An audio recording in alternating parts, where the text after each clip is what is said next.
Assalamualaikum warahmatullahi wabarakatuh. Perkenalkan, nama saya Cecilia Iriani Rayo, kelas 3C, jurusan Ekonomi Pembangunan, Fakultas Ekonomi dan Bisnis di Universitas Muhammadiyah Mamuju.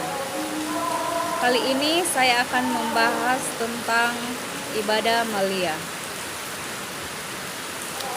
Yang pertama-tama kita akan bahas yaitu pengertian ibadah maliyah. Jadi, pengertian ibadah maliyah adalah amalan-amalan ibadah yang lebih banyak dilakukan dengan sarana harta benda atau ibadah yang diwujudkan dalam bentuk pemberian harta atau terkait dengan harta, yaitu menggunakan harta yang Allah karuniakan untuk apa-apa yang Allah cintai dan ridhoi, seperti zakat, infak, dan sedekah, dan lain-lain. Ada macam-macam ibadah maliyah, yaitu yang pertama zakat, yang kedua infak, dan yang ketiga sedekah. Apa itu zakat? Zakat berasal dari bahasa Arab yang merupakan bentukan dari kata saka yang berarti suci, baik, berkah, tumbuh dan berkembang. Sedangkan menurut para ulama, zakat adalah memberikan sebagian yang khusus dari harta yang khusus dengan ketentuan yang khusus, dan sebagiannya disalurkan pada waktu yang khusus untuk yang berhak menerimanya. Ada macam-macam zakat. Yang pertama, secara garis besar, zakat itu dibagi dalam dua macam, yaitu yang pertama zakat mal atau harta, yaitu bagian dari harta kekayaan seseorang atau badan hukum yang wajib diberikan kepada orang-orang tertentu setelah memenuhi persyaratan dikeluarkannya zakat. Yang kedua, zakat nafs, yaitu zakat jiwa yang dinamai juga dengan zakat fitri yang diwajibkan pada akhir puasa Ramadan bagi setiap orang muslim, baik anak kecil maupun orang dewasa, baik laki-laki maupun perempuan, dan baik orang merdeka maupun hamba sahaya.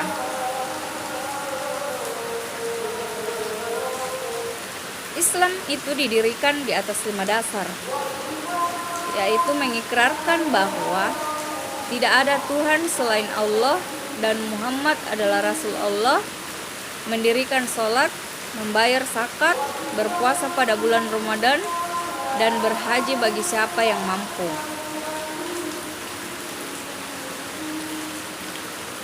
Adapun syarat barang yang disakati, yaitu yang pertama al-milk al-tam, yaitu harta itu telah dikuasai secara penuh dan dimiliki secara sah, yang didapat dari usaha, bekerja, warisan, atau pemberian yang sah, dimungkinkan untuk dipergunakan, diambil manfaatnya, atau kemudian disimpan.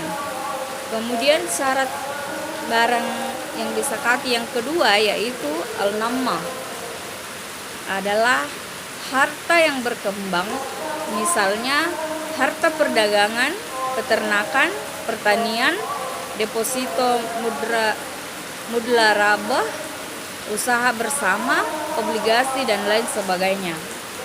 Kemudian syarat yang ketiga, yaitu telah mencapai nisab, artinya harta itu telah mencapai ukuran tertentu.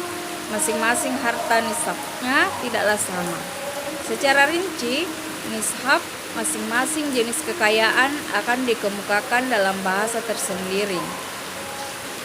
Kemudian syarat yang keempat, yaitu telah melebihi kebutuhan pokok, yaitu kebutuhan minimal yang diperlukan seseorang dalam keluarga yang menjadi tanggungannya untuk kelangsungan hidupnya.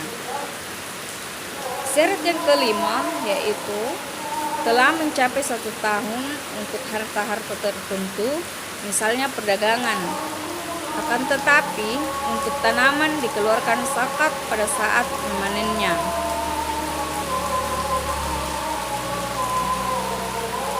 ada beberapa golongan yang tidak berhak untuk menerima zakat.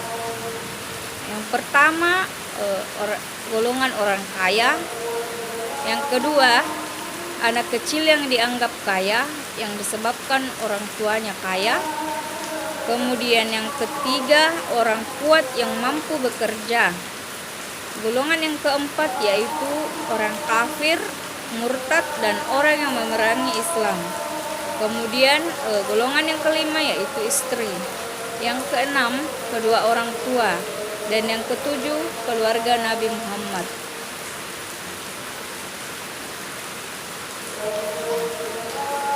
Ibadah malia yang kedua yaitu tentang infak.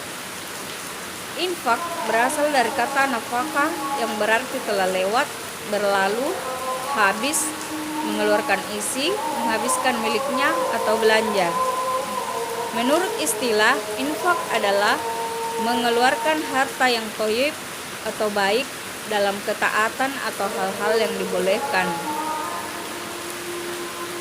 Kemudian ibadah malia yang ketiga yaitu sedekah. Sedekah berasal dari kata as-sidqu yang berarti benar, jujur. Menurut istilah, sedekah adalah sesuatu yang diberikan untuk mendekatkan diri kepada Allah Ta'ala. Apa perbedaan antara zakat dan infak serta sedekah?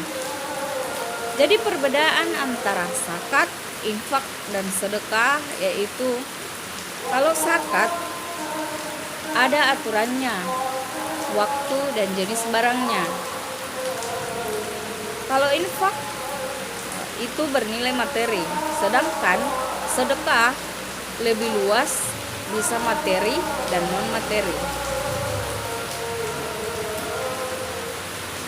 Kemudian manfaat dari ibadah malia yaitu ada 6. Yang pertama, dapat mensucikan jiwa dari sifat kikir. Yang kedua, mendidik berinfak dan suka memberi. Yang ketiga, manifestasi syukur atas nikmat yang telah diberikan oleh Allah. Yang keempat, mengobati hati dan cinta dunia. Yang kelima, mengembangkan kekayaan batin. Dan yang keenam, menarik rasa simpati dan cinta pada sesama. Nah, sedangkan dampak bagi si penerima zakat adalah membebaskan atau meringankan si penerima dari kebutuhan-kebutuhannya. Yang kedua, menghilangkan sifat dengki dan benci kepada pemilik harta. Demikian yang bisa saya sampaikan tentang ibadah malia. Kurang lebihnya saya mohon maaf. Assalamualaikum warahmatullahi wabarakatuh.